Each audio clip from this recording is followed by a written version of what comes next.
Écoutez, c'est un immense plaisir pour moi ce soir de pouvoir partager finalement mes travaux de recherche. Alors aujourd'hui j'ai beaucoup de volets différents, mais ce que je vais vous présenter là, en fait, c'est vraiment le cœur de mes travaux depuis une quinzaine d'années maintenant. Et c'est d'ailleurs sur la question des métaux pour la transition énergétique que j'ai soutenu ma thèse il y a maintenant un peu plus de 10 ans. Et donc je vous propose une plongée en abysse dans cette question, ce sujet qui est aujourd'hui devenu extrêmement d'actualité. Hein. En fait, depuis 5 ans, c'est vraiment au cœur des médias. Il ne se passe pas une semaine sans qu'on n'en parle pas. Et j'ai intitulé donc cette présentation En panne vers la transition, les métaux nous conduisent-ils à une impasse? Et c'est justement pour faire contraste avec deux types de perceptions. On a deux grands types de discours aujourd'hui. Un discours ici sur votre gauche qui semble nous promettre monts et merveilles avec quelque part un futur qui nous permettra d'avoir des villes plus respectueuses de l'environnement, très fortement numérisées et qui permettront de contraindre les questions de réchauffement climatique avec les questions finalement de développement économique. Et puis, à l'opposé, un discours beaucoup plus pessimiste qui semblerait nous dire qu'on ne fera que déplacer le problème et que notamment la transition énergétique a une face cachée très importante qui est celle d'une accentuation de l'extractivisme et notamment de la production de métaux. Et donc, je vais vous proposer une vision possible pour essayer de trancher entre ces deux extrêmes ce soir. Et notamment, on va se poser la question des métaux. Est-ce que les métaux vont être contraignants pour la transition énergétique et la transition numérique, qui sont deux révolutions qui sont en cours? Et puis, j'essaierai aussi de lier ce sujet notamment à l'actualité très chaude, sur le sujet qui émaille finalement les médias ces dernières semaines. Alors, justement, je pense que quand on parle de métaux, vous avez probablement entendu les dernières phrases du président Donald Trump, qui a manifesté sa convoitise de manière totalement explicite envers les ressources du Groenland et celles de l'Ukraine.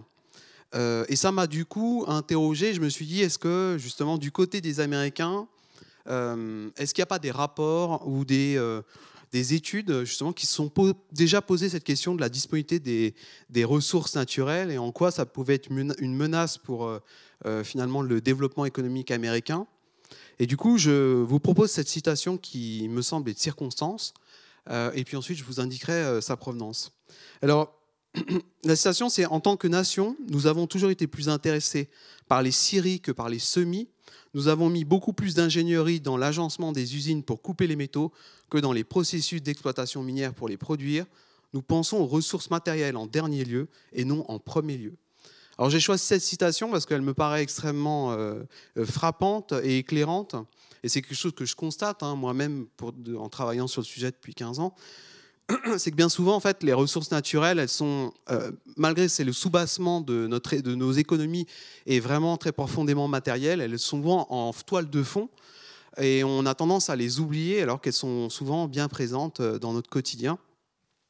Et malheureusement, les politiques, au sens général, les politiques publiques, jusqu'à dernièrement, ont tendance à faire abstraction de cette question de la disponibilité des ressources naturelles, et elle nous revient quelque part en boomerang aujourd'hui, depuis une dizaine d'années, sous justement cette question de la disponibilité des métaux.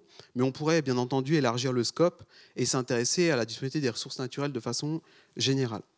Alors, contrairement à ce qu'on pourrait penser, ce rapport, il n'est pas du tout récent. Il date de 1952. C'est le rapport de la commission Palais qui a été commandé par le président Truman aux sorties de la Deuxième Guerre mondiale, puisque déjà à l'époque, en fait, le président américain s'inquiétait du développement économique des pays riches et des pays notamment européens, qui allait très fortement accentuer la consommation de ressources naturelles. Et donc, il voulait s'assurer au préalable qu'il y avait suffisamment de ressources pour assurer le développement américain. Donc, comme quoi, on peut voir que cette question, ces inquiétudes pour la disponibilité des ressources, c'est quelque part un aller-retour incessant dans l'histoire. On a tendance à s'intéresser à ces questions-là au moment où les prix sont très élevés ou qu'il y a des problèmes d'approvisionnement. Et puis, dès le moment où ces contraintes cessent, on cesse de s'y intéresser et on oublie cette question de la disponibilité des ressources. Alors, j'irai même plus loin. Donc, je suis économiste de formation, comme on l'a rappelé tout à l'heure. Ma discipline, depuis à peu près sa formation, donc à la fin du XVIIIe siècle, est émaillé, enfin vraiment régulièrement, il y a des polémiques sur finalement le rôle des ressources naturelles dans la croissance économique et notamment l'impact de leur disponibilité ou non. Et ça a alimenté des querelles sans cesse au sein des économistes, mais aussi entre les économistes et les autres disciplines. Alors je vous ai pris vraiment deux visions très schématiques, très opposées, mais en fait c'est un continuum. Alors sur votre gauche, vous avez Wilfried Beckerman, qui est un économiste du développement économique, qui a écrit un ouvrage qui s'appelle Small is Stupid, qui est en fait un ouvrage qui rentre en écho avec un autre ouvrage plutôt écologique qui s'appelle Small is Beautiful. Et il nous dit, alors c'est une traduction de ma part, l'argument des ressources finies est erroné à tout égard. Il repose sur une conception des ressources qui est statique et sans imagination, ainsi que sur une sous-estimation de la capacité humaine à progresser technologiquement et à s'adapter aux conditions changeantes. Donc je l'ai pris vraiment exprès, c'est pour incarner quelque part la vision la plus optimiste qu'on puisse trouver sur la question de la disponibilité des ressources naturelles.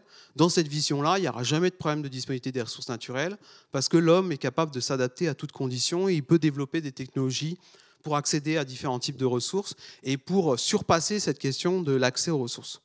Donc ça, c'est une vision vraiment qu'on retrouve chez un certain nombre d'économistes dans le passé et puis aujourd'hui. Et puis à ça s'oppose une autre vision, qui est plutôt la vision, allez, on va les classer en pessimistes. On parle aussi des collapsologues aujourd'hui. Voilà, on utilise des néologismes, il y a différents termes, différentes typologies, mais nous, on réduira ça de façon très simpliste au versant pessimiste de l'impact de la disponibilité des ressources. Donc j'ai choisi Denis Meadows, qui est l'un des investigateurs du rapport Halte à la croissance, qui a été publié dans les années 70. En anglais, c'est Limits to Grow. Et c'est les premiers à avoir utilisé de la dynamique des systèmes. Et avec un modèle informatique, en fait, ils ont regardé comment l'économie mondiale allait pouvoir, quels étaient les scénarios qui faisaient comment elle allait pouvoir évoluer. Et ce que montrait en fait ce modèle, c'est que ça finissait par cracher d'une manière ou d'une autre. Ce n'était pas les ressources, c'était les problèmes de pollution. Ensuite, c'est les problèmes de disponibilité finalement de la production industrielle. Donc il y avait différentes contraintes, mais tôt ou tard, en fait, le développement économique se heurtait à des limites et il finissait par entraîner un effondrement. Et donc, qu'est-ce qu'il nous dit? Vous voyez, en 2013, il n'a toujours pas changé sa position. Il nous dit qu'il est trop tard pour le développement durable, il faut se préparer au choc. Donc, sous-entendu, donc c'est inéluctable, le monde finira par s'effondrer. La question, c'est plus de savoir quand que vraiment de savoir si ça va être le cas. Alors, vous savez que je suis un universitaire, donc aucune des deux visions, j'adhère à aucune des deux visions fondamentalement. En fait, je vais essayer de vous montrer, j'essaie de vous convaincre qu'il y a du pour et du contre de chaque côté, notamment du point de vue de ma spécialité, qui est la disponibilité des ressources, notamment métalliques. Vous allez voir qu'il y a des arguments qui vont plutôt dans le sens du camp des pessimistes et puis des arguments qui vont plutôt dans le sens du camp des optimistes. Et puis je vous ferai la liaison avec la révolution énergétique et numérique qui est en cours, comment justement ça affecte cette vision qu'on a de la disponibilité des ressources naturelles. Alors voilà le plan de mon intervention. Déjà, donc je suis un économiste, donc j'ai une façon d'aborder les choses qui est propre à ma discipline. Donc je vais vous parler de demande. D'accord ? Qu'est-ce qui fait qu'aujourd'hui on demande des métaux ? D'accord ? Donc qu'est-ce qui guide quelque part la consommation des métaux ? Et j'ai une approche très historique. Je vais vous montrer ça sur le temps long parce que en fait la consommation des métaux, au moins pour un petit nombre de métaux, elle existe depuis l'Antiquité. Donc on peut avoir vraiment une vision dans le temps long. Ensuite, je vous parlerai de comment quelque chose de totalement nouveau, ou du moins comment en fait quelque chose de totalement nouveau, notamment qui est la transition énergétique et la transition numérique, qu'on essaye d'opérer maintenant depuis une quinzaine d'années. Comment ça peut bouleverser les choses. Et je vais essayer de vous montrer qu'en fait, ça joue un rôle amplificateur d'une tendance qu'on observe déjà sur la demande depuis la révolution industrielle. Donc ça, c'est ce que je vais essayer de vous montrer. Et puis, dans la troisième partie, on verra comment l'offre, elle s'adapte justement aux contraintes, aux besoins suscités par cette nouvelle demande et puis cette ancienne demande qui est liée finalement au développement économique. Et on essaiera de voir est-ce que finalement, on a une menace imminente d'épuisement, qu'elle soit physique ou qualitative. J'essaierai de vous expliquer ça un peu plus tard dans la présentation. Autrement dit, est-ce qu'on va manquer de métaux ? que ça soit parce que les métaux sont indisponibles en quantité, du moins pas suffisante pour subvenir à des besoins, ou indisponibles du point de vue économique, c'est-à-dire beaucoup trop onéreux à aller chercher, notamment dans le sous-sol. Donc on va discuter un petit peu de tout ça. Je vais y aller de façon très séquentielle et vous donner un maximum d'images, d'illustrations. Donc voilà, je ne vais pas rentrer dans les termes techniques, ce n'est pas du tout l'enjeu de la présentation. Alors déjà, ça c'est la course sur le temps long de la demande en métaux. Donc pour faire très simple, la demande de métaux, elle est guidée avant tout par finalement l'activité économique, et on observe une corrélation très forte entre le PIB mondial, ici qu'on observe. Alors, ici qu'on observe en bleu. Donc vous voyez qu'on a vraiment une trajectoire exponentielle. Hein. C'est celle même de la croissance économique. Hein. Quand on monte bon an, mal an, 2% par an, on a effectivement cette courbe exponentielle. Et ce qu'on observe, c'est que toutes les ressources naturelles, et à peu près sans exception, suivent finalement cette courbe exponentielle depuis le début de la révolution industrielle. Et ça, on l'observe à la fois du point de vue de l'énergie, des ressources naturelles du point de vue totalement agrégé, ou quand on observe certains types de métaux en particulier. Alors le PIB mondial, depuis la révolution industrielle, donc depuis 200 ans, il a été multiplié par 80, c'est-à-dire qu'aujourd'hui l'activité économique est 80 fois plus importante qu'au début du 19e siècle. Et c'est à peu près à part égale entre une augmentation de la population, le fait qu'on soit plus nombreux, donc ça génère plus d'activité économique, et aussi, mais surtout, parce qu'on est plus riche. Voilà, la richesse par habitant, et c'est ça le développement économique, a été rendu possible par la révolution industrielle. Ça a entraîné une augmentation de la consommation d'énergie d'un facteur 25 en 200 ans, les ressources d'un facteur 30 en 100 ans. Et alors je suis allé chercher les chiffres pour l'or et le cuivre, qui sont des métaux qu'on extrait depuis l'Antiquité, hein, qu'on peut même trouver de façon native, en tout cas pour l'or, dans l'environnement. C'est un facteur 1000 pour le cuivre et un facteur 220 pour l'or. Donc aujourd'hui, en fait, ce qu'on extrait chaque année n'a plus rien à voir avec ce qui était fait au début de la révolution industrielle. Alors là, je vous donne des ordres de grandeur en termes de multiplication, mais pour vous donner un peu une idée, la production de cuivre, qu'on extrait finalement du sous-sol, à l'Antiquité, en moins 2000 avant Jésus-Christ, on était à peu près, voilà, il y a des historiens qui l'estiment à peu près à 2000 tonnes par an. Ensuite, ça oscille en fonction de l'Empire romain, etc., entre, allez, mettons 4000 et 15 000 tonnes par an. 15 000 tonnes, c'est à peu près le niveau qu'on a au début de la révolution industrielle. Aujourd'hui, c'est 23 millions de tonnes par an, les derniers chiffres. Donc, on a ce facteur 1000. 15 000 tonnes il y a 200 ans, 23 millions de tonnes aujourd'hui. Alors, évidemment, 23 millions de tonnes, ça ne vous parle probablement pas, ça ne me parle pas non plus. Ce n'est pas notre quotidien, on ne manipule pas des millions de tonnes de quelque chose. Pour vous donner un peu un ordre de grandeur, 23 millions de tonnes, donc c'est l'extraction annuelle de cuivre pour subvenir aux besoins de la demande. C'est à peu près la production de la plus grande mine mondiale depuis 100 ans. Donc c'est la deuxième, je crois. Hein. C'est Chuquicamata au Chili.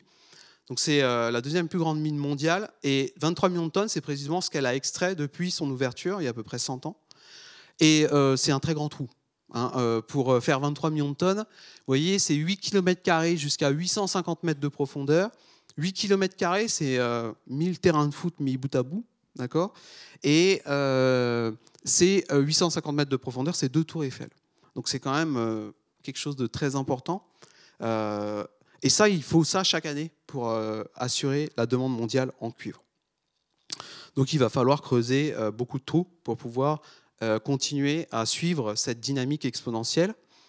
C'est pas je vous ai dit, c'est pas une spécificité ni au cuivre, ni à l'or, ni même aux métaux.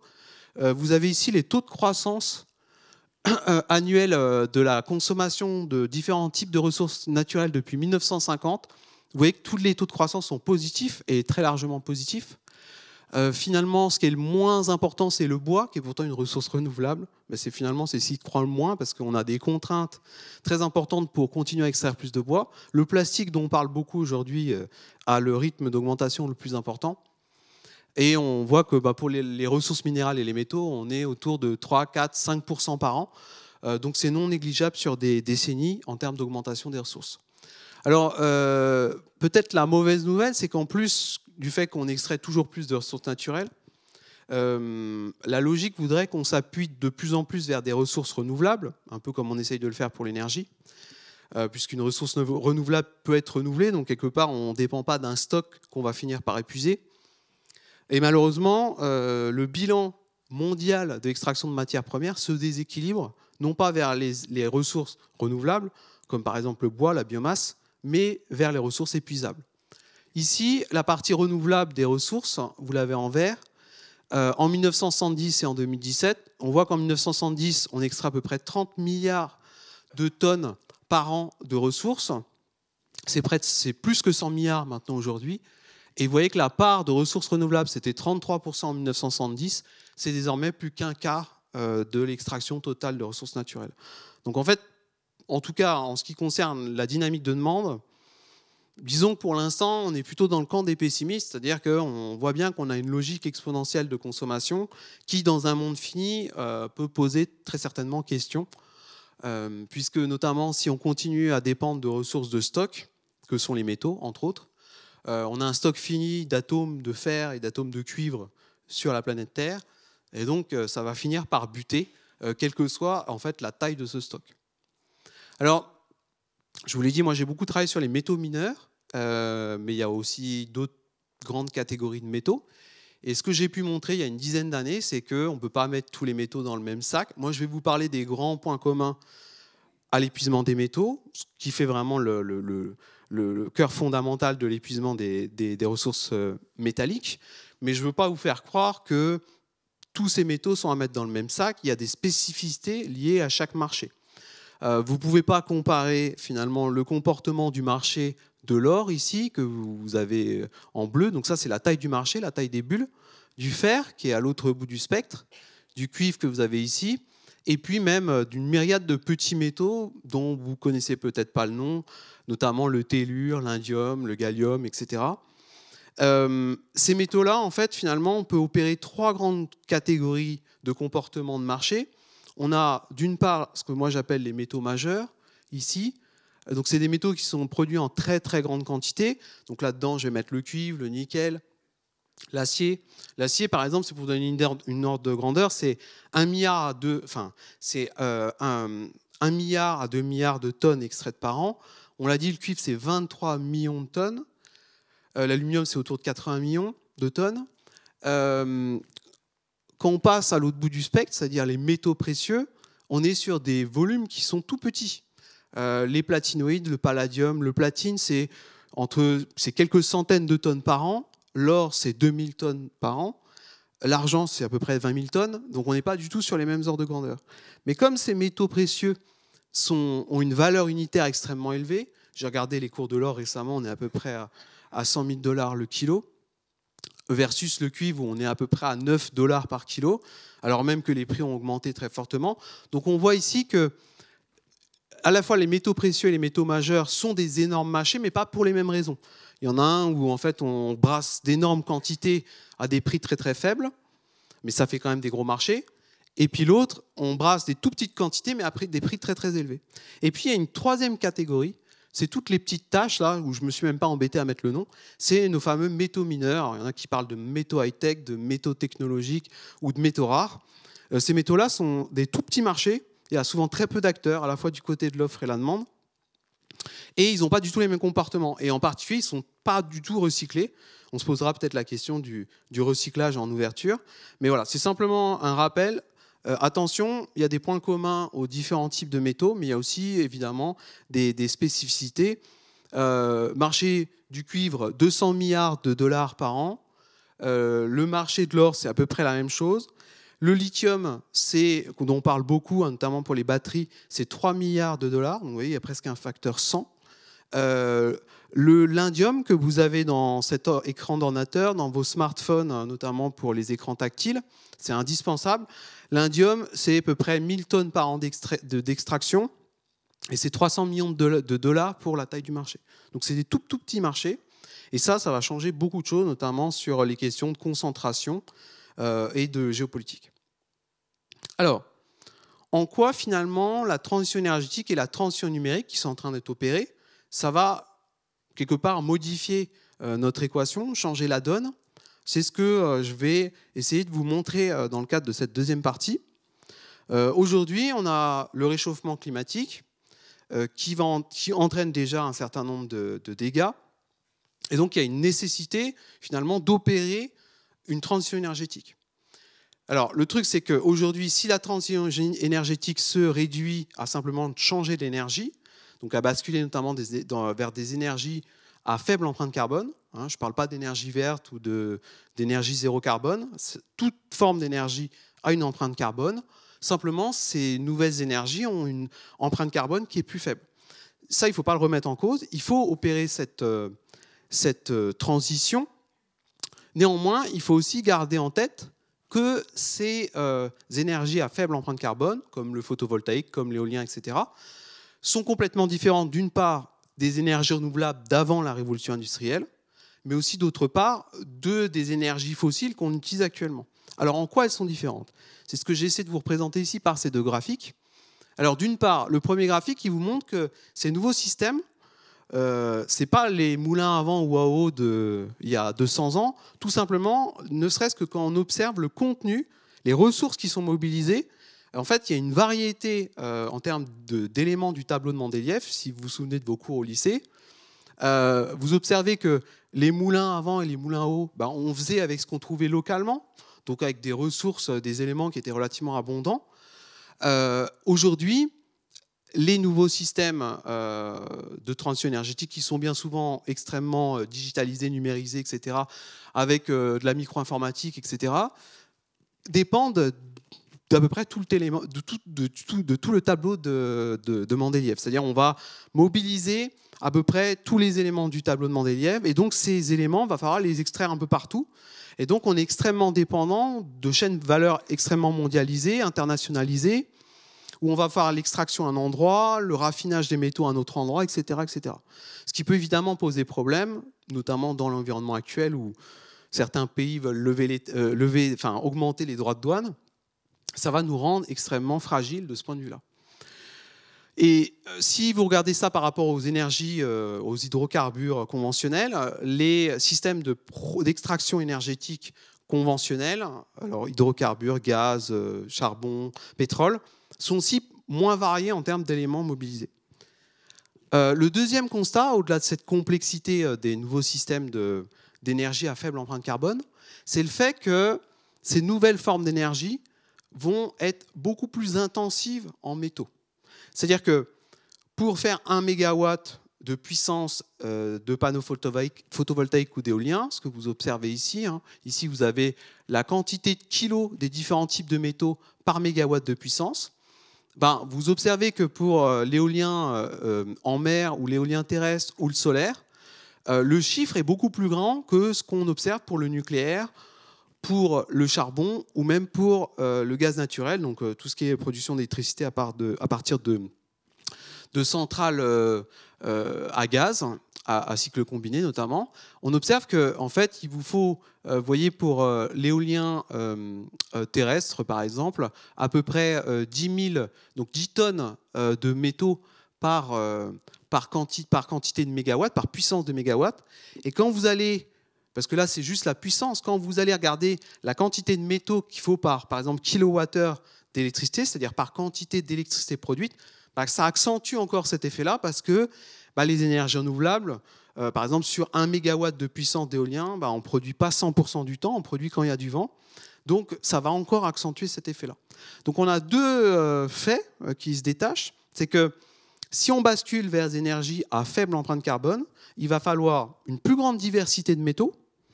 Et quand on regarde simplement les quantités, il va falloir plus de quantité de métaux en tant que tel pour produire la même quantité d'électricité. Et ça, c'est le constat qu'ont fait mes collègues. Alors, il y en a un certain nombre qui l'ont fait. Ça, c'est mes collègues de l'Institut du BRGM, l'Institut de géologie français. Ils ont regardé, en fait, quelle est la quantité de métaux qui est appelée par le système de production d'électricité mondiale. Donc ici, vous avez l'ordre de grandeur d'augmentation. Si on bascule d'un scénario, disons, traditionnel, où on utilise des énergies fossiles, vers un scénario où on va s'appuyer essentiellement sur des énergies à faible empreinte carbone, ce qu'on voit, c'est que si on regarde simplement la demande en électricité actuelle, 2016, là, et qu'on regarde pour l'ensemble des métaux, on voit que ça va augmenter la consommation de métaux. Ça va augmenter la consommation de fer d'une augmentation de 23%, et ça peut aller jusqu'à un facteur 12 pour le tellure. Et puis, pour les autres métaux, vous voyez, le lithium, là, on est à un peu plus qu'un doublement de la consommation de lithium. Donc, ce qu'on voit ici, c'est que si demain, on va vers des énergies qui sont plus décarbonées, à faible empreinte carbone, mécaniquement, en l'état actuel des choses, ça va accentuer la consommation de métaux, et notamment la consommation de métaux pour assurer la production du système électrique. Oui, je ne sais pas si je peux prendre des questions en cours ou pas. Est-ce qu'il y a à la fin, donc peut-être à la fin. Donc voilà, donc ça c'est le premier constat. Donc ça c'est pour le système de production d'électricité. Est-ce que ça se limite à la production d'électricité? Malheureusement non. Le transport n'échappe pas non plus à ce phénomène. C'est ce qu'on observe ici. Alors ce qui est sympathique, c'est qu'aujourd'hui, les constructeurs automobiles, ils nous proposent à la fois, dans des caractéristiques tout à fait similaires, le modèle thermique et le modèle électrique. Et ce qu'on observe, vous le voyez ici, par exemple pour la Peugeot 208, mais c'est un exemple parmi d'autres, c'est que l'équivalent électrique d'une version thermique, c'est à peu près 50% de poids en plus. C'est-à-dire que les véhicules électriques, pour remplir la même fonction, et encore on n'a pas tout à fait la même autonomie, il va falloir mobiliser beaucoup plus de ressources naturelles, de matières premières.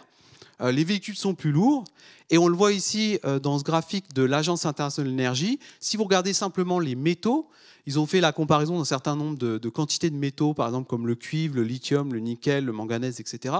On voit qu'un véhicule thermique, vous voyez ça ici, conventional cars, donc véhicule traditionnel, on voit qu'il va mobiliser beaucoup moins de métaux qu'un véhicule électrique. Donc là encore, si en plus on électrifie le secteur du transport, et Dieu sait qu'on en a besoin parce que le secteur du transport est un secteur qui est très dépendant du pétrole, donc très émissif de gaz à effet de serre, eh bien on va à nouveau avoir un appel important en termes de consommation de métaux. Pour vous donner un ordre de grandeur, un véhicule électrique, c'est 50 kg de cuivre. Un véhicule thermique conventionnel et à peu près équivalent en termes de besoins, c'est seulement 22 kg. Donc vous voyez, c'est plus qu'un facteur 2. Dans un véhicule électrique, vous avez à peu près 10 kg de lithium. Dans un véhicule thermique, vous n'en avez pas. Donc tout ça, ça va évidemment à nouveau signifier que si demain on décarbone le secteur du transport, on va mobiliser davantage de métaux.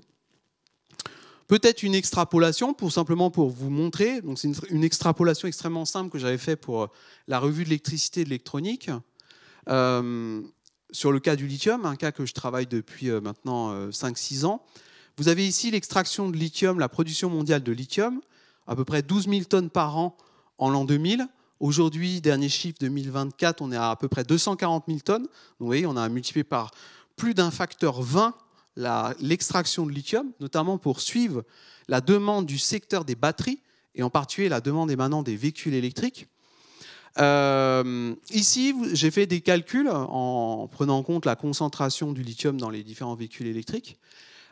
Ici, vous avez les besoins en termes de lithium pour le petit carré vert, là, pour électrifier 100% des ventes de véhicules. Je ne parle pas d'électrifier tout le parc, simplement les ventes, c'est-à-dire la partie du parc qu'on renouvelle chaque année. On ne renouvelle pas tout le parc chaque année. Le parc, il faut à peu près 15 ans pour renouveler au complet le parc d'automobiles. Et ce qu'on observe ici, vous le voyez, c'est que si simplement on dit, OK, au niveau mondial, à partir de maintenant, 100% des ventes sont en électrique, et en fait, toute la production mondiale de lithium, l'extraction minière actuelle, n'y suffirait pas. Et il faudrait un ordre de grandeur très important, puisque vous voyez, je vous dis les derniers chiffres, là, on est à peu près ici, par là maintenant, on est à 240 000 tonnes, et il faudrait, vous voyez, pour les chiffres, ça c'est 2020, il faudrait plus de 600 000 tonnes pour électrifier les ventes de véhicules thermiques complètement. Et les projections de l'Agence internationale de l'énergie montrent aussi que non seulement il va falloir faire ce passage-là, mais on vend aussi de plus en plus de véhicules, notamment parce que en Chine et dans d'autres pays émergents, la quantité de véhicules par habitant augmente. Donc ça veut dire que les besoins pour assurer cette électrification du transport vont augmenter. Est-ce que on a quelque part, est-ce que la capacité minière va pouvoir suivre le rythme? Je vous ai montré ici 2 types de trajectoires de l'offre minière. Ici, vous avez une progression à 4% par an, ce qui est déjà pas mal. Et c'est ce qu'on observe sur la première décennie de 2000-2010 pour le lithium. Et ici, c'est 22% par an. C'est vraiment une extraction tout azimut où on ouvre des mines à tour de bras. C'est ce qu'on observe depuis 4-5 ans maintenant. Et vous voyez que même avec 22% par an, on n'atteint pas le 100% électrique pour 2030. Et ça, en fait, quelque part, les grandes agences, notamment l'Agence internationale de l'énergie, l'ont bien compris, puisque vous voyez que même dans leurs scénarios les plus optimistes en termes d'électrification du transport, on n'est pas à 100% d'électrique en termes de vente en 2030. Il faut se laisser du temps parce qu'en fait, l'offre augmente, mais du point de vue du lithium notamment, elle a besoin de temps pour pouvoir augmenter les capacités d'extraction des mines existantes et pour ouvrir des nouvelles mines. Donc il faut transitionner vers l'électrique, mais pas trop vite, parce que sinon, ça risque d'être contraignant. Qu'en est-il du numérique? Puisque si vous êtes déjà monté dans un véhicule électrique, ce qui est frappant, c'est qu'aujourd'hui, en plus dans ces véhicules-là, mais aussi dans les véhicules thermiques, on a maintenant du numérique partout. Le numérique est très présent dans nos vies. J'en veux pour preuve mes étudiants, leur doudou, c'est leur téléphone. Et donc, les smartphones, en premier lieu, c'est l'objet iconique de la génération qui est maintenant dans les universités. Et ce qu'on observe à nouveau, c'est le même constat que pour la transition énergétique, pour les énergies à faible empreinte carbone. Tout d'abord, c'est que l'informatique d'aujourd'hui n'a plus rien à voir avec l'informatique des années 80. Vous avez à nouveau la mobilisation des différents éléments du tableau de Mendeleïev dans les ordinateurs en 1980 et dans la décennie 2000. À nouveau, on voit que la micro-informatique est extrêmement dépendante d'une très grande variété d'éléments qui, à nouveau, suscite un besoin qui nécessite des chaînes de valeur très complexes, internationalisées, où l'extraction va se faire un peu partout dans le monde.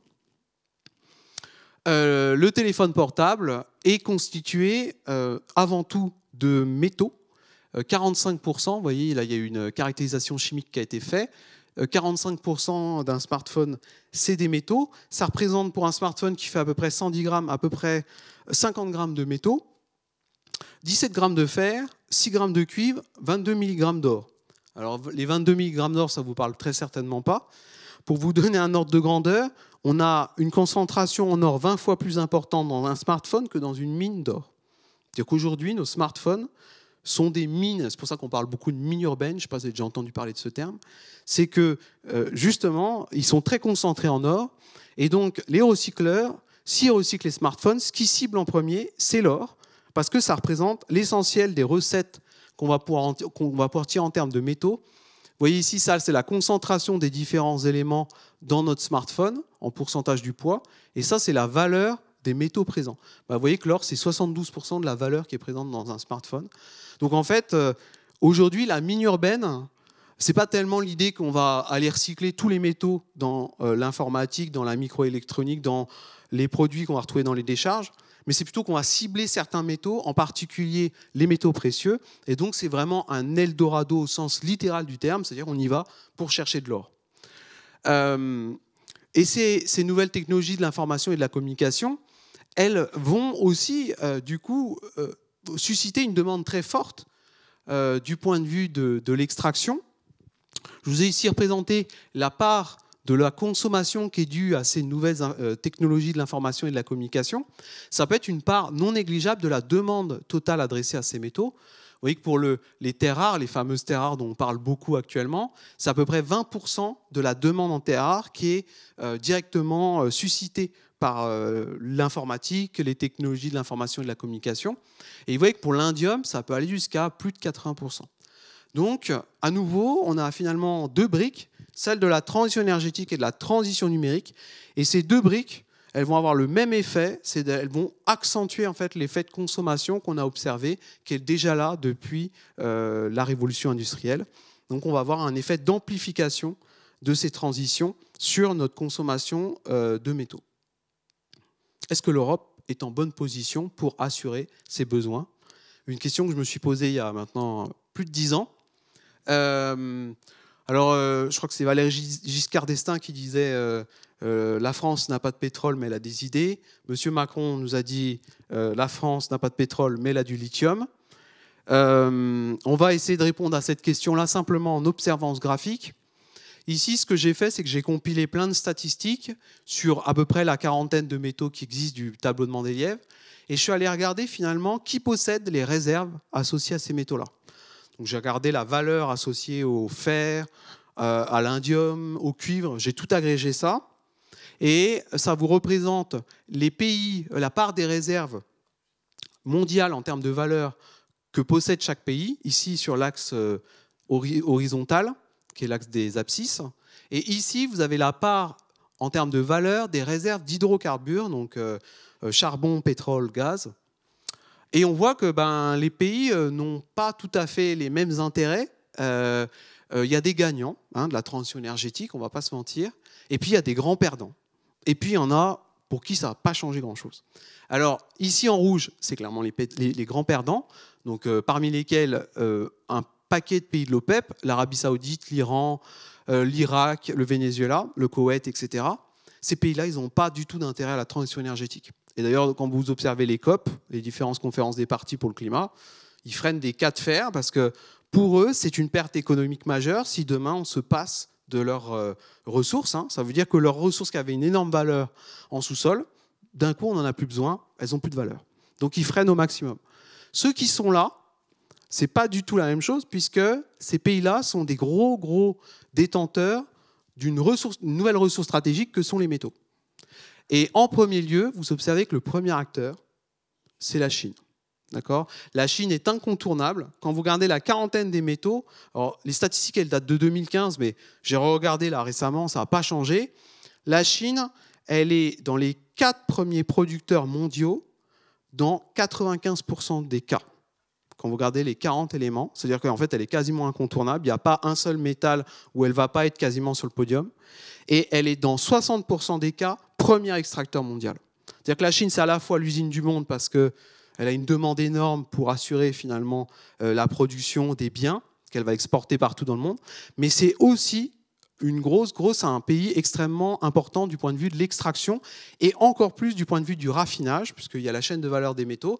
Vous avez l'extraction où on tire la ressource du sol, mais la concentration du métal ne va pas nécessairement s'opérer sur place. Par exemple, aujourd'hui, le principal extracteur mondial de lithium, c'est l'Australie, mais le raffinage du lithium ne se fait pas du tout en Australie, il se fait en Chine, à plus de 80 ou 90%. Donc, ce qu'on voit ici, c'est que ça, c'est des grands gagnants. Et vous voyez, il y a l'Ukraine, dont on parle beaucoup actuellement. Vous voyez qu'elle a une part importante de la valeur des réserves en métaux par rapport au total mondial. Et en fait, l'Europe est là, dans la petite bulle grise. C'est-à-dire que on n'a pas vraiment de métaux.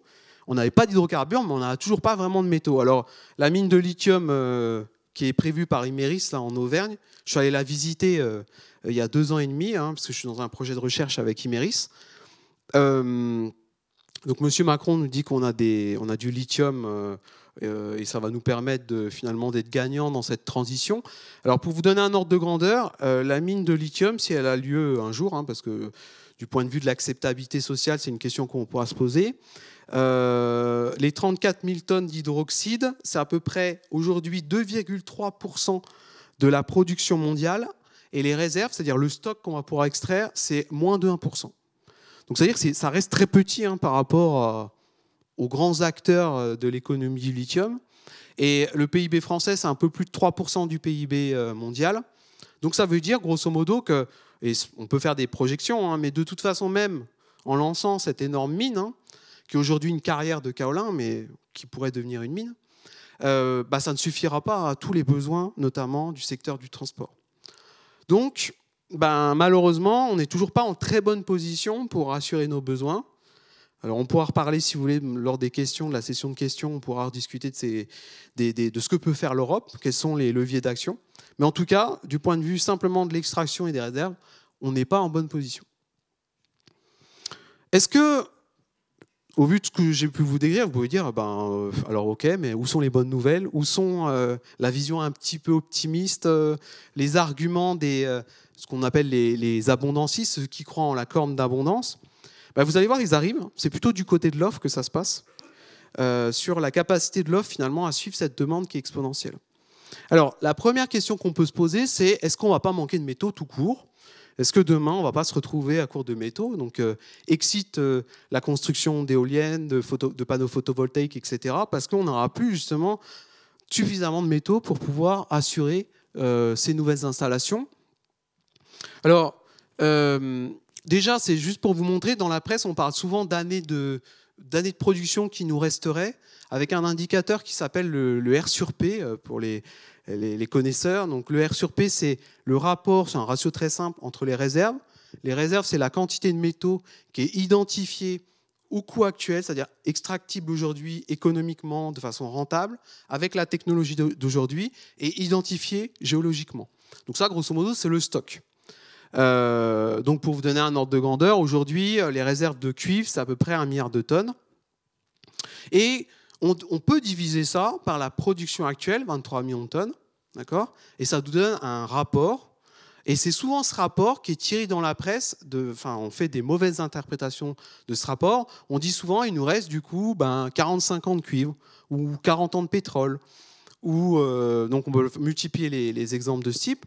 Le problème, c'est que ça ne doit pas du tout être interprété comme ça, parce que c'est une vision très statique des choses. Parce que malheureusement, ou bien heureusement, devrais-je dire, à la fois les réserves, mais aussi la production, sont dynamiques, c'est-à-dire qu'elles évoluent dans le temps. Et quand vous prenez en compte cette dynamique, vous vous rendez compte que jusqu'à maintenant, l'offre, elle suit la demande. Il y a 40 ans, on disait qu'il nous restait 40 ans de pétrole. En tout cas, si on suit finalement cet indicateur, aujourd'hui, il y a toujours 40 ans de pétrole. Alors, ce n'est plus le même pétrole. On pourra en discuter sur l'épuisement qualitatif. Mais en tout cas, c'est quelque chose qu'on observe aussi sur les métaux. Je vous ai mis ici la course des réserves depuis le début du 19e siècle pour le cuivre. Au début, en 1900, c'était 25 millions de tonnes, à peu près ce qu'on extrait annuellement aujourd'hui. C'était ce qu'on avait identifié du stock en 1900. Aujourd'hui, c'est 1 milliard de tonnes. Et la production, elle a augmenté à peu près dans les mêmes configurations. C'est 500 000 tonnes en 1900, c'est maintenant 23 millions de tonnes. Sauf que le rapport, finalement, vous l'avez ici sur la courbe violette, alors ça oscille, hein, mais on voit que grosso modo, le rapport, il est constant. Et ça, vous pouvez le voir sur le lithium, sur les terres rares, sur l'or, etc., etc. Donc jusqu'à maintenant, si on s'intéresse simplement à la question des quantités, l'offre, elle a réussi à suivre la demande, à identifier des nouvelles réserves, à améliorer quelque part les connaissances qu'on a sur les sites existants pour pouvoir identifier des nouvelles réserves et donc permettre de suivre l'augmentation sans cesse de la production qui suit elle-même la demande. Sauf que, ça, là, je vous parle uniquement en termes de quantité, d'accord? Et comme pour le pétrole, ce qu'on extrait aujourd'hui n'a plus rien à voir avec ce qu'on extrait il y a 100 ans, ou même 200 ans. Et pour ça, il faut non pas se poser la question de l'épuisement quantitatif, est-ce qu'on aura suffisamment de quantité pour assurer nos besoins futurs, mais plutôt celle de l'épuisement qualitatif. Est-ce que finalement, on va vers des gisements qui sont toujours plus dégoûtants, si je puis dire, qui vont être de plus en plus difficiles à extraire, toujours plus profonds, toujours moins concentrés, avec plus d'impuretés, etc., qui va complexifier évidemment leur coût économique et leur coût énergétique. Alors, de ce point de vue-là, effectivement, beaucoup d'économistes écologiques et des écologistes et puis des scientifiques des sciences de l'environnement ont très bien documenté, notamment les géologues, cette baisse des teneurs qu'on observe pour le cuivre, mais aussi pour d'autres métaux. Donc ici, vous avez la concentration en cuivre des différents minerais de cuivre au niveau mondial en 1900. On était à peu près à 3,5%. C'est-à-dire que à chaque fois que vous récupérez 1 tonne de minerai, en fait, vous allez seulement récupérer sous forme de cuivre pur à peu près 3,5% de cette fraction. En tout cas, le maximum que vous puissiez récupérer, c'est 3,5% de cette tonne. Et on observe que cette teneur, elle baisse avec le temps. C'est-à-dire qu'on va se décaler de plus en plus vers des gisements qui sont toujours moins concentrés. Aujourd'hui, vous voyez, on est quasiment à 0,5%. Est-ce que ça va continuer à descendre ? Donc il y a deux camps qui s'opposent.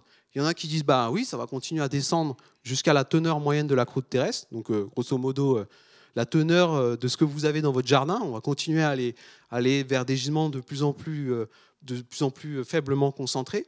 Et on devrait tendre vers cette teneur moyenne. Alors il y a encore des marges de de baisse, hein, parce que la teneur moyenne en cuivre des roches, du point de vue global, c'est à peu près 50 à 100 fois moins la teneur qui est actuellement extraite. Donc, c'est-à-dire que ça peut encore descendre très fortement. Sauf que, là encore, quand on regarde les statistiques, ici, on a la teneur moyenne des gisements qui sont découverts. Et l'autre hypothèse alternative, c'est de dire, bah non, ça ne descend pas vers la teneur moyenne en cuivre, par exemple, de l'ensemble de la surface terrestre, mais en fait, ça descend vers la teneur des gisements qu'on découvre au fur et à mesure et qui vont être ajoutés au stock. Donc c'est ici ce que vous avez, cette courbe en rouge, qui est beaucoup plus basse. Hein, c'est-à-dire dès le départ, les gisements qu'on découvrait au début du XXe siècle, bah, ils étaient très faiblement concentrés. Et c'est ceux-là aujourd'hui qu'on est en train d'extraire. Et aujourd'hui, en fait, on ne voit pas de baisse, par contre, sur la teneur de ces découvertes. Donc pour le coup, ok, ça a baissé, et on va voir que ça a pu avoir des conséquences, mais on n'est pas sûr que ça continue de baisser. Alors, en quoi finalement ça va nous impacter, cette question de l'épuisement qualitatif, c'est-à-dire le fait d'avoir des gisements qui sont toujours moins concentrés? Eh bien, ça a un corollaire immédiat, c'est la quantité d'énergie qu'il vous faut pour extraire une tonne de métal. Donc, en gros, pour faire simple, plus on se déplace vers la gauche, moins on va avoir des choses concentrées. Et ici, je vous ai mis les relations qu'on a entre, d'une part, la dilution, donc là, on est très fortement concentré, 100%, donc vous récupérez tout du minerai, à ici, très peu concentré, quelques parties par billion, donc vraiment pas grand-chose. Et puis là, vous avez la consommation d'énergie sur l'axe vertical. Ce qu'on voit, c'est que plus vous déconcentrez le minerai, plus la consommation énergétique est importante. Ça, on l'observe à la fois pour les gisements de cuivre, c'est la courbe en bleu, et pour l'ensemble des gisements de métaux. Alors, nouveau, je suis sûr que ça ne vous parle pas trop, et c'est pour ça que je vais essayer de vous donner une image visuelle, déjà sur les ordres en termes de concentration. Alors, oubliez ces histoires de concentration en pourcentage et visualisez une baignoire. Une baignoire remplie d'eau, une grande baignoire, qui fait 300 litres, d'accord ? Un gisement de fer, à peu près, sur les 300 litres, il y a 150 litres d'atomes de fer. C'est à peu près ça l'ordre de grandeur, entre 40 et 60%.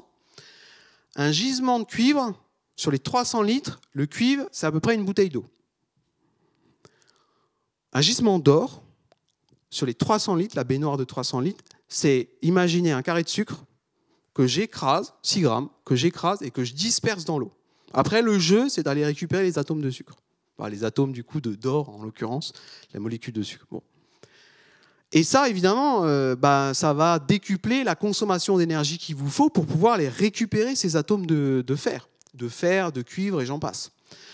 Grosso modo, entre la concentration du fer et la concentration de l'or, donc c'est les deux extrêmes, il y a un facteur 50 000. Et en termes de consommation d'énergie, entre le fer et l'or, il y a un facteur 3000. Donc ça veut dire que si on déconcentre, si on suit cette courbe, normalement, on va avoir plus d'énergie.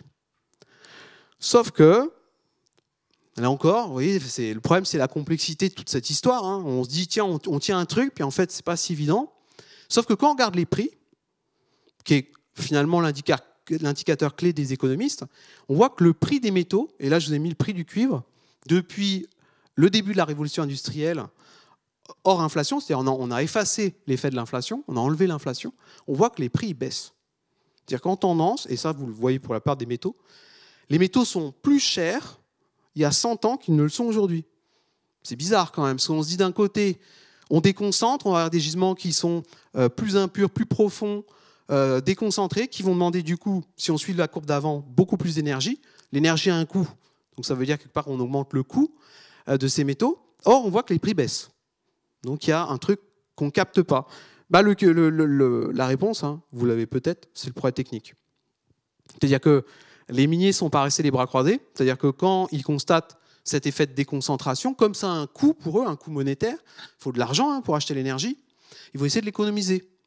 Donc ils font ce qu'on appelle du progrès technique, notamment ici de l'efficacité énergétique, c'est-à-dire qu'ils vont essayer de trouver des technologies qui leur permettent quelque part à concentration constante de baisser la consommation d'énergie pour obtenir par exemple une tonne de cuivre. Alors, c'est ce qu'on observe dans le temps. Vous voyez que ça, c'est la trajectoire de l'économie mondiale de cuivre. On voit qu'on va vers une dilution. Hein. On était à 1,5% ici, vous voyez, ça c'était 1930. On est à 0,5% un peu plus aujourd'hui, en 2010 en tout cas, mais on voit que la consommation d'énergie, elle n'a pas augmenté. On n'a pas suivi la courbe rouge, là, qui est la photographie à un instant T, ici en 1930. En fait, ce qui s'est passé, c'est que la technologie s'étant améliorée, la courbe, elle se décale vers le bas, et jusqu'à maintenant, ça a suffi à compenser l'effet d'épuisement. C'est-à-dire, OK, on a extrait des choses qui sont plus déconcentrées, mais dans le même temps, on a amélioré les technologies, ce qui nous permet de compenser, quelque part, cette dégradation qualitative des gisements. Alors, est-ce que ça va continuer ad vitam aeternam? Ben non, malheureusement non. Ça, c'est la géophysique qui nous le montre. Donc ça, c'est les calculs qui sont faits par Olivier Vidal, c'est un géophysicien qui est à Grenoble. En fait, il y a un minimum qui est lié aux lois de la thermodynamique. Il faut une certaine quantité d'énergie pour extraire un cuivre à une certaine concentration. Donc au mieux, en fait, le progrès technique il va nous permettre de nous approcher de cette courbe noire, mais par contre, on ne pourra jamais l'atteindre. Ce qui veut dire que si on continue à avoir une concentration qui baisse, on va finir par rejoindre cette courbe noire et ça va remonter.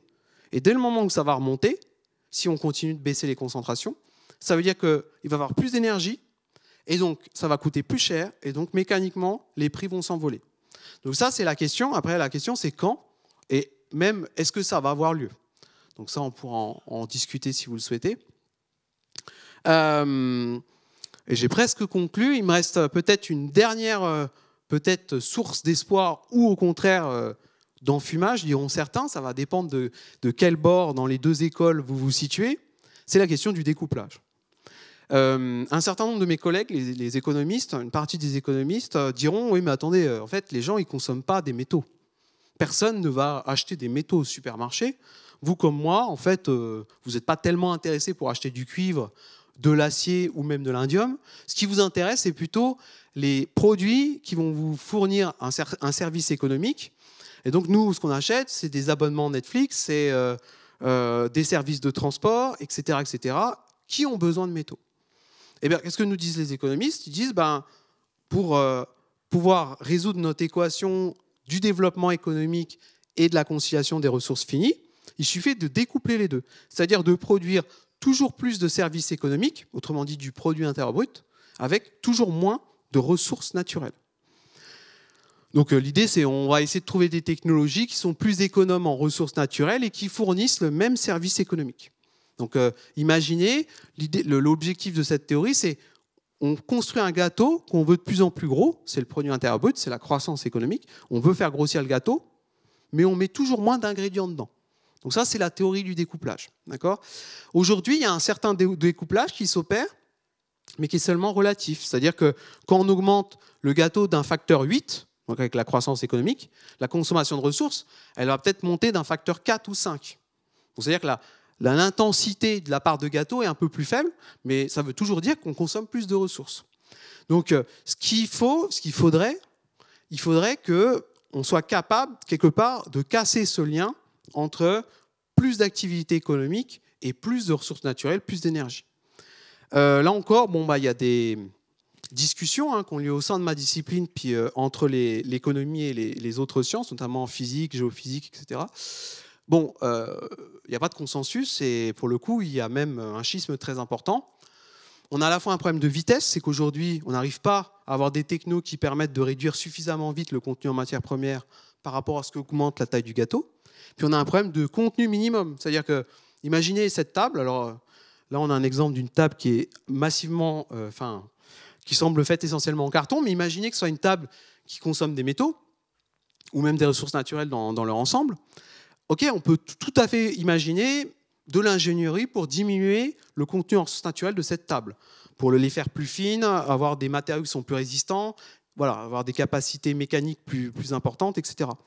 Mais on n'imagine pas qu'on puisse continuer à diminuer la quantité de ressources de cette table ad vitam aeternam. C'est-à-dire que quand on aura atteint un facteur 2, un facteur 10, un facteur peut-être même 50, et ça paraît inimaginable, on aura bien fait le maximum, puisqu'il faut quand même une certaine quantité de ressources pour assurer le service économique de cette table, qui, je vous le rappelle, est de soutenir mon ordinateur. Dès le moment où il n'y a plus de ressources pour le faire, ça paraît compliqué. Donc on est un certain nombre d'économistes sont quand même assez dubitatifs sur cette théorie du découplage. Et puis il y a un autre argument, c'est celle de l'effet rebond. Alors l'effet rebond, je ne sais pas si vous avez déjà entendu parler de ce terme-là.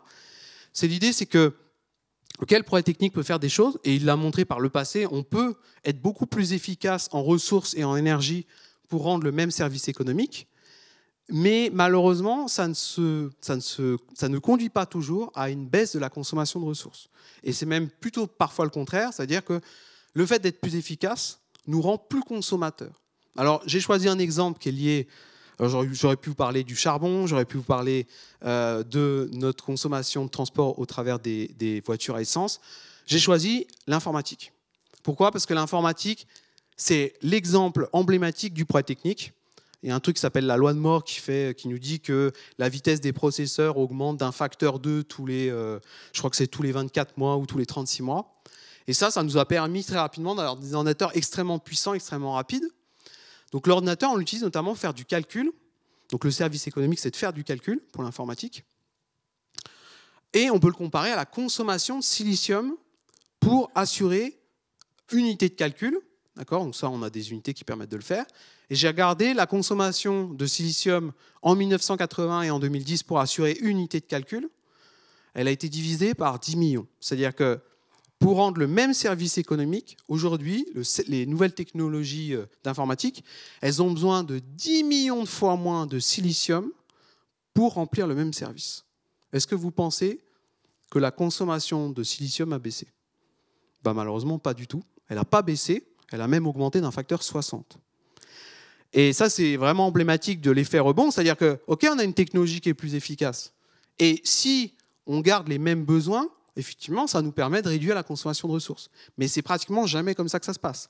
C'est-à-dire que dès le moment où la technologie est plus efficace, elle est plus accessible économiquement, elle rend un service de meilleure qualité, donc on va intensifier son usage, on va l'utiliser davantage. C'est ce qui s'est passé avec l'informatique. On en met absolument partout. Et c'est, je pense, pas prêt de s'arrêter avec l'intelligence artificielle. Donc si je résume, et ça va nous permettre d'échanger, en fait, personne n'a complètement tort ou raison. Il y a le verre à moitié plein et le verre à moitié vide. Alors, du côté du verre à moitié vide, donc qui semble plutôt donner raison aux pessimistes, c'est tous les arguments du côté de la demande. C'est-à-dire qu'aujourd'hui, si vous regardez la dynamique historique, on ne voit pas de rupture dans l'évolution de la consommation de ressources. C'est-à-dire que non seulement on consomme toujours des ressources épuisables, mais on en consomme de plus en plus et de plus en plus vite. Malheureusement, la transition énergétique et la transition numérique, elles vont amplifier ce phénomène. Elles ajoutent des besoins supplémentaires pour le même service. Et malheureusement encore, l'Europe, dont la France, n'est pas en bonne situation, c'est-à-dire qu'on n'a pas les cartes en main, parce qu'on n'est pas des pays importants en termes de ressources métalliques, en termes d'extraction minière. On pourra discuter de la place de l'Europe et de la possibilité d'extraire de façon domestique plus de ressources. Mais en tout cas, pour l'instant, ce n'est pas du tout le cas. Mais d'un autre côté, on peut voir aussi le verre à moitié plein, et ça, c'est plutôt les arguments du côté de l'offre et des abondancistes, ceux qui croient en la corne d'abondance. C'est que jusqu'à maintenant, l'offre a réussi à surmonter ces obstacles, à la fois du point de vue de l'épuisement quantitatif, on a vu qu'on arrive toujours à découvrir des nouveaux gisements, à produire davantage, et on suit sans trop de problèmes la demande, notamment, je vous ai montré, pour le lithium, aujourd'hui, le lithium, on a suffisamment de réserves. C'est-à-dire que le stock total de lithium est suffisant pour électrifier tout le parc automobile mondial. Par contre, on a un problème sur la dynamique, c'est-à-dire le flux du robinet. OK, on a bien le stock, mais le robinet, il est trop petit pour l'instant. Donc, il faut laisser le temps aux mines de s'ajuster pour augmenter en capacité. Mais on ne voit pas d'épuisement physique en tant que tel à moyen terme. Alors, peut-être que je peux me tromper, mais je serais très étonné qu'on ait vraiment des ruptures non pas temporaires, dues à des ruptures d'approvisionnement, mais vraiment définitives à un horizon même de 30 ans. Du point de vue de la pénurie économique, c'est-à-dire l'épuisement qualitatif, le fait qu'on va faire des gisements de plus en plus dégradés, ça c'est vrai que c'est un phénomène qu'on observe, mais on n'est pas certain qu'ils puissent continuer à s'opérer à la même vitesse. Est-ce que les teneurs vont continuer à baisser au même rythme ? On n'est pas sûr. Et jusqu'à maintenant, là encore, le progrès technique a permis de compenser, en termes de consommation énergétique, la baisse des teneurs des gisements. Alors, je vous ai dit, il y a quand même une limite à ça, c'est que le progrès technique lui-même a une limite, c'est qu'il est encadré par des lois physiques, et en l'occurrence, c'est les lois de la thermodynamique qui font qu'à un moment donné, si on continue à baisser les teneurs, ça va probablement bloquer, et on va perdre cette capacité à compenser par le progrès technique. Du côté du découplage, est-ce qu'on peut améliorer, être plus efficace en ressources naturelles? On peut très certainement l'être. Mais ce que je vous ai montré au travers de l'exemple de l'effet rebond, c'est que si on n'arrive pas à changer nos comportements, c'est-à-dire que simplement on a une réponse technique, d'ingénierie, qui est de dire on va faire des systèmes plus efficaces, et puis on espère que ça puisse nous permettre de réduire notre consommation, ça ne marchera très probablement pas parce que les gens vont adapter leur comportement face à des technologies qui sont plus efficaces et plus accessibles. Voilà, je vous remercie pour votre attention. J'espère que ce n'était pas trop technique, c'était suffisamment accessible. Si ce n'est pas suffisamment accessible, en tout cas, je suis là pour essayer de clarifier certains points. Merci beaucoup.